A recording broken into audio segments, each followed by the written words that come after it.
President launches the National Food Production Battle.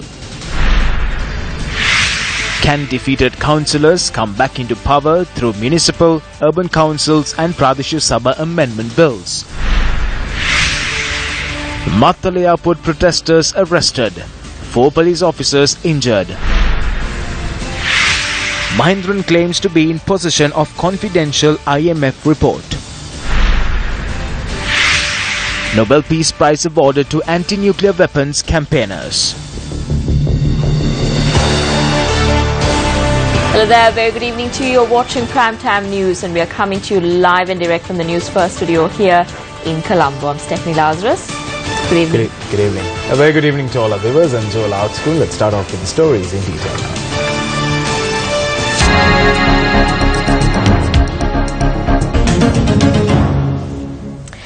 President Maithripala Sirisena announced today that the import duty on agro-technological equipment will be removed in order to help make the national food production battle a success. The program was launched under the auspices of President in the Kakarava area today. Public representatives, state officials and several farming unions attended the launch of the National Food Production Battle held in Thibbatuwawa area.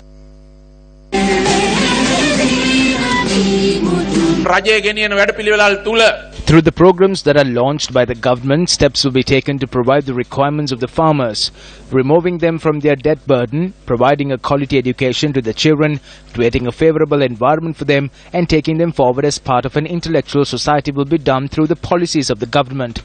It should be mentioned especially that all steps will be taken to increase production by providing all the requirements to the farmers. We have issued the relevant circulars.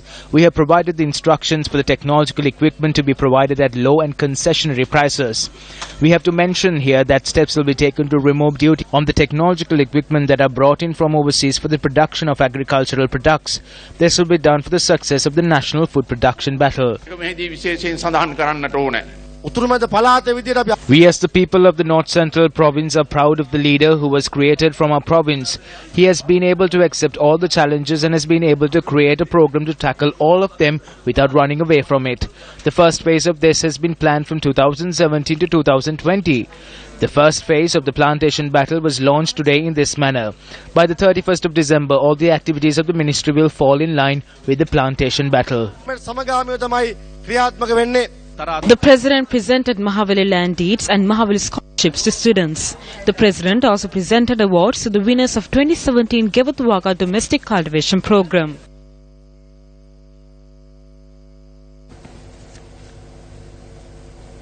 A protest was staged in Hambantota today by members of the opposition against the sale of the Mattala Airport to India. The protest was staged in violation of a court order.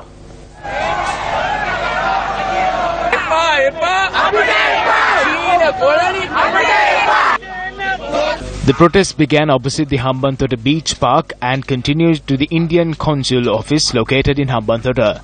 Court had issued an order banning all forms of protest on several roads used by the protesters.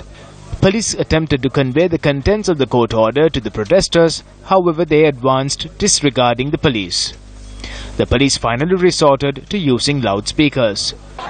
Indian Tanapati Karyalaya, Indian Tanapati Nilanivasa, Saha, Hambantota Magampura Varaya, Getaho, Apilwana Marga Vairavana, Parvi Kaditu Kirina Velaki Yutia.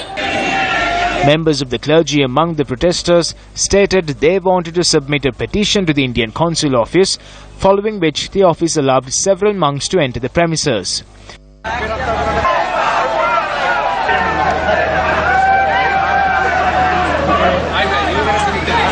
When other protesters also attempted to enter the premises, the situation turned ugly.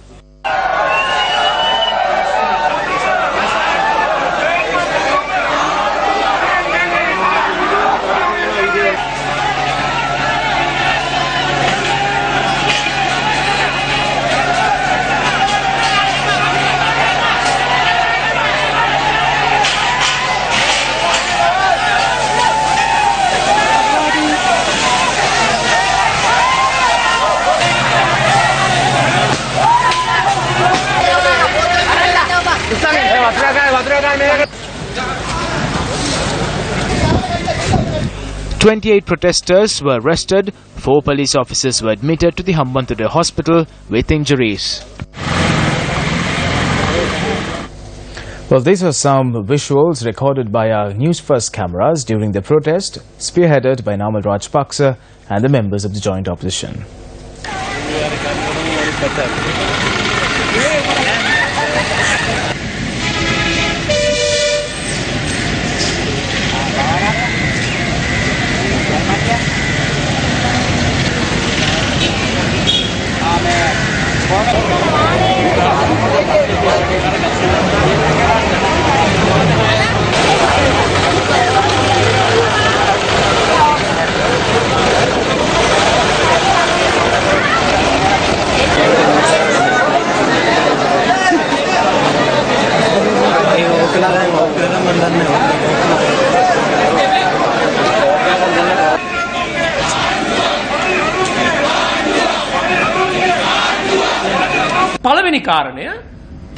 Can a lawyer ignore a court order?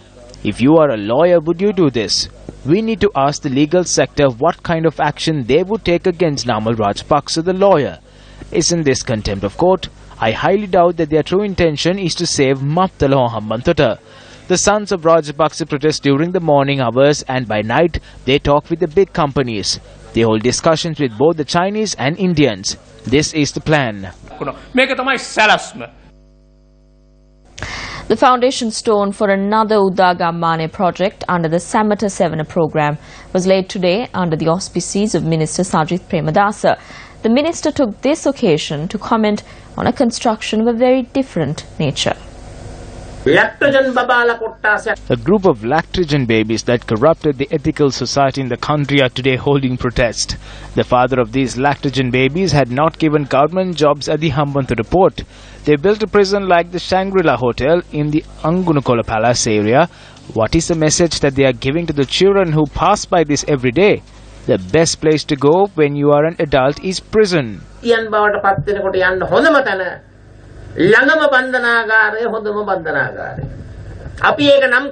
have named it Sir Mahinda Rajapaksa Prison. It has been built in a very luxurious way. 465th Udagammane, which has been built in the Bandagiri area, has been named the Sadavira Sempati of Fazli Rafil village. Perpetual Treasuries Limited had increased its bond holdings at primary auctions after a fully auctioned system was adopted to raise funds. This was revealed at the Presidential Commission of Inquiry today. Sofik Farzan reports on Bondgate. Arjuna Mahendan, the former governor of the central bank, said it was he who took a decision to suspend direct placements. He said he made the decision when he went to the public debt department during the controversial bond auction. Mahendan said he had discussed the matter with Prime Minister Ranil Wickremesinghe that very week. However, as the decision to suspend direct placements had not been conveyed to the Monetary Board until the 6th of March 2015, Justice Prasanna Jayawardena suggested to Mahendan if he had the Prime Minister's instructions to do so, he would have mentioned it. The Justice noted the Monetary Board minutes do not show any decision on suspending direct placements.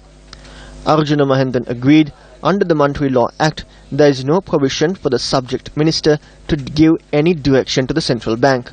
The Aegis Department said Mahendan's purpose of removing the 5% penal rate in the morning of the 27th of February 2015 was to mask the impact of the impugned bond auction. Mahendan claimed to be in the possession of a confidential IMF report where undetected arrears of around 1.2 trillion rupees due for the year 2015 had been identified. However, the Commission said this cannot be taken into consideration for the borrowing requirement of February and March 2015 as the report was given later.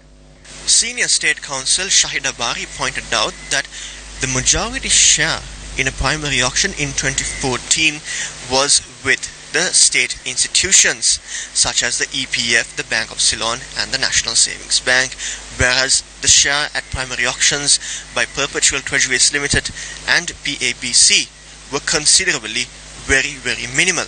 However, she went on to note that after the shift from a hybrid system to a completely auction-based system, the shareholding of state institutions in primary auctions had dropped gradually, while PTL and PABC made gains, and thereafter in 2016 the state institutions' shareholding in primary auctions dropped even further, while PTL and PABC made further gains.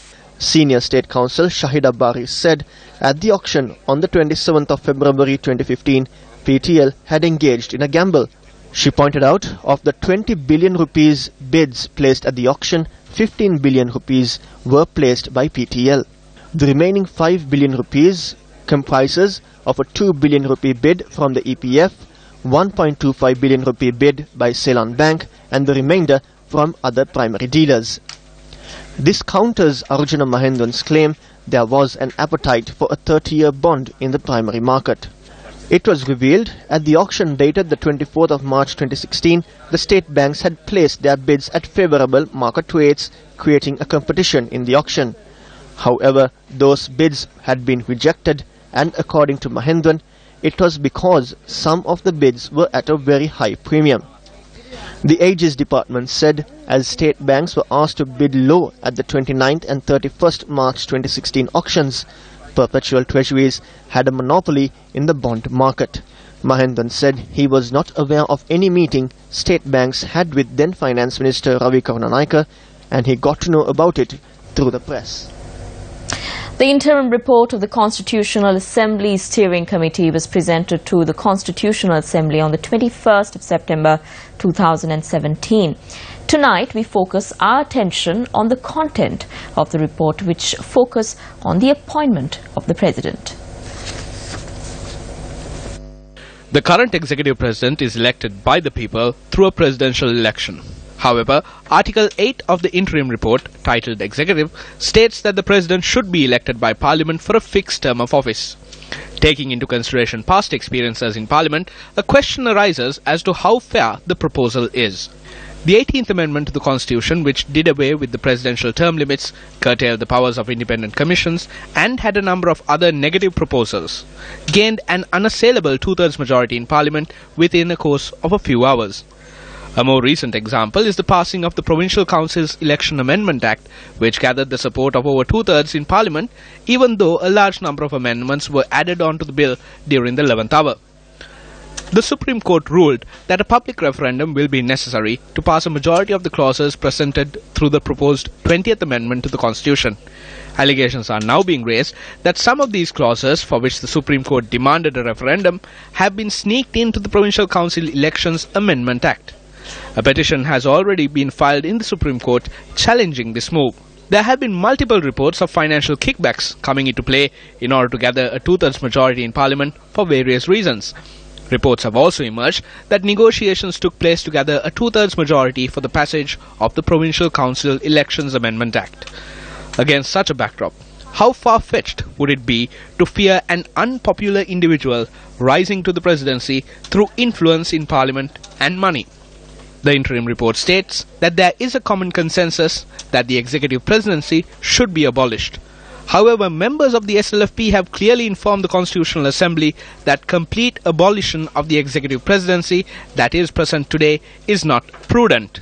The report also notes that considering various terrorist and extremist activities that happen in various countries in the world, the SLFP believes the president should be elected directly from the public mandate with a certain amount of power to protect the unitary status of the country and to keep and to protect the stability of the country. The interim report also details views expressed by a number of other parties, excluding the United National Party. In light of this information, questions arise. Who wants to abolish the executive presidency? Who wants to select the president through Parliament? Information is coming to light that clauses that could allow defeated councillors to come back into power have been included in the Municipal, Urban Council and Pradeshya Sabha amendment bills. The bills have been presented to Parliament with the relevant provisions to select members to the local government bodies. The matter is to be taken up for debate in Parliament next week.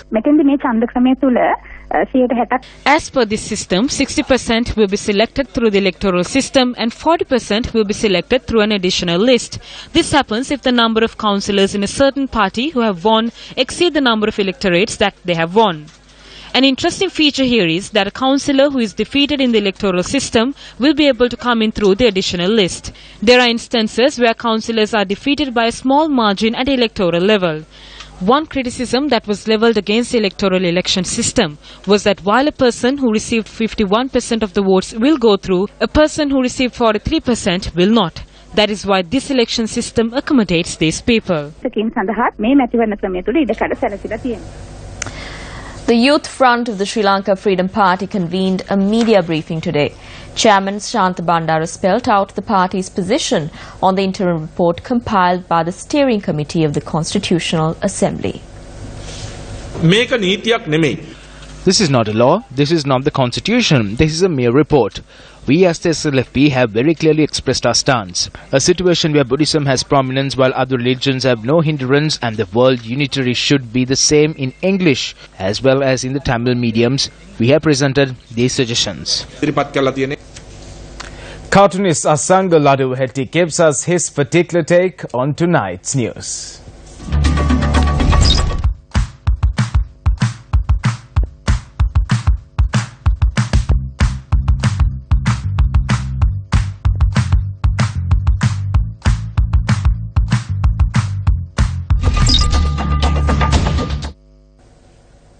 Issuing a media release, the United Nations Human Rights Council announced today that Pablo de Greiff, United Nations Special Rapporteur on the promotion of truth, justice, reparation and guarantees of non-recurrence, will carry out an official visit to Sri Lanka from the 10th to the 23rd of this month.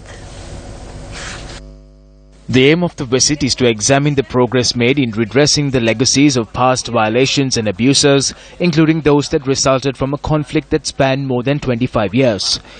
The human rights expert will meet government officials at central and provincial levels, representatives of the legislature, members of the judiciary, the armed forces, law enforcement officials, religious leaders, political parties, the Human Rights Commission, civil society, victims groups, academics and representatives of the international community. Pablo de Greiff will present his final report on the visit to the Human Rights Council in September 2018. Commenting on the visit, he said that his visit aims to review the progress made thus far, to identify obstacles and bottlenecks in the implementation of the transitional justice and reforms process, and to discuss opportunities with the government and Sri Lankan society to overcome these. Well, you're tuned on to Primetime News. We'll be right back after this short commercial break. Welcome back. You're tuned on to Primetime News. Still in some news here at home. Now, Governor of the Central Bank, Indrajit Kumaraswamy, visited the Northern Province to review the situation of the rural level of indebtedness with stakeholders in 5 districts of the province. Former President Chandrika Bandaranaike Kumaratunga was engaged in the inspection tour. The central bank has arranged meetings in Jaffna and Kilinochchi today and tomorrow to discuss the measures and strategies to be taken to overcome the issues as an initial pilot project. The meetings will be headed by the Governor of the Central Bank, Deputy Governor and heads of the relevant departments. We have come to listen to you. Of course, as the regulator, we have certain limitations as to what we can do. We want to really focus our attention on a manageable problem. There are many problems in the Northern Province. We can't address all of them. But we want to make a difference as far as the most affected people are concerned. Those who are suffering from debt distress, we are trying to find a way to alleviate their situation. But from the central bank's perspective, that is the target group. Who are the most debt distressed? How can we alleviate their situation? We are dealing already with people who are deeply indebted. The Central Bank report has exposed a shocking fact, which is that the various credit organizations, some of them not even licensed or registered legally, who just flowed into the north and east after the end of the war, offering very attractive sounding loans and credit to the people who were financially in a very bad situation. For example, one institution which declared that they were giving loans at 28% had all kinds of hidden charges and by the time the beneficiary finishes paying the loan, the 28% has reached 228% interest, annual interest. 228, I don't think this is a world record. So this is what the people of the North are undergoing, are suffering. 2 petitions were filed at the Supreme Court requesting that the fundamental rights petition filed by former Chief Justice Sarath N. Silva against the Provincial Council Amendment Act be dismissed. Former Chief Justice Sarath N. Silva filed the petition on the 28th of last month. TNA parliamentarian M.A. Sumandiran and attorney at law Rajika Kodutwaku filed the petitions requesting that it be dismissed. The petitioners have requested the Supreme Court that they be allowed to provide facts as intermediaries in the fundamental rights petition filed by Sarath N. Silva. I have filed a petition asking that I be allowed to present facts as an intermediary in the case pertaining to the petition filed by the former Chief Justice. I requested that I be provided the opportunity to present facts saying that this is passed in the proper manner in Parliament as per the law or as per the standing orders. We cannot believe the fact that this Provincial Council's Amendment Act is illegal. We saw how he made certain decisions being on the wrong side. He had to apologize to the nation at one point. He apologized for setting someone free without sending him to prison for the helping Hambantota deal. I think he will have to apologize for this decision as well. The Crimes OIC of News1st has been remanded after he was arrested over the death of a suspect. The Crimes OIC was pronounced before the Negombo Magistrates Court today. The suspect, who is said to have died while in remand custody, has been identified as N.A. Gamini Edward, a father of 2. He was arrested on Sunday by the News1st police over an alleged theft. The complainant was a woman who owns a plantation in Kotaviadawatta. The suspect was produced before the Negombo Magistrates Court and was remanded on Monday. Following an illness, the suspect was directed to the prison's doctor, who recommended he be transferred to the Negombo General Hospital. A report from the Negombo Prison Superintendent reads the suspect died while receiving treatment. The funeral will take place tomorrow at the Marandagahabunla Public Cemetery. When I went to the police that morning, my brother was in the cell with a black eye. This is because of the assault. He told me about the assault and that he was in pain. There was no justice from the News1st police. We were not given the post-mortem report. They refused to give it. I was given a picture to show where he suffered 27 blows. We call for an impartial and just investigation. The acting crimes OIC of the News1st police was arrested yesterday and another 2 police officers were transferred to Payalugada with immediate effect. The acting crimes OIC was produced before the Negombo Magistrates Court in the presence of Magistrate Ruchiravaluwatta and was remanded until the 10th of October. The magistrate ordered for an identification parade to be carried out at the next hearing. By 2030, 1 in 5 Sri Lankans will be above the age of 60 years. This alarming statistic is outlined in the report titled Population Aging in Sri Lanka, Emerging Issues, Needs and Policy Implications by the United Nations Population Fund in Sri Lanka and the Department of Census and Statistics. The report was presented at a dialogue on generations to generations under the theme Population Aging in Sri Lanka and its policy implications. The report outlines that this aging population demographic shift poses many challenges and opportunities that need to be immediately addressed at policy level. In the Asia-Pacific region, the number of older people is projected to rise at a pace and a scale which is unmatched elsewhere in the world. And together with, as part of the International Conference on Population and Development and the Programme of Action, aging is one of many important aspects that UNFPA is working on. We are fully committed to be part of these efforts and to ensure that the dialogue on aging shifts away from focusing on the cost and the burden of the elderly to recognize the enormous contribution that older persons can make to sustainable development. And shifting your attention to some weather news this evening, the Met Department says prevailing showery condition is expected to continue during the next few days. The department says the western, Sabaragamu and central provinces as well as the Gaul and Madhya districts will experience over 100 millimeters of rain.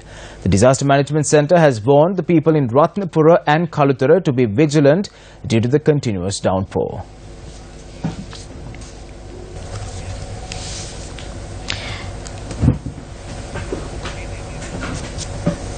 We now rejoin cartoonist Asanka Laduwat for the completed illustration of tonight's news.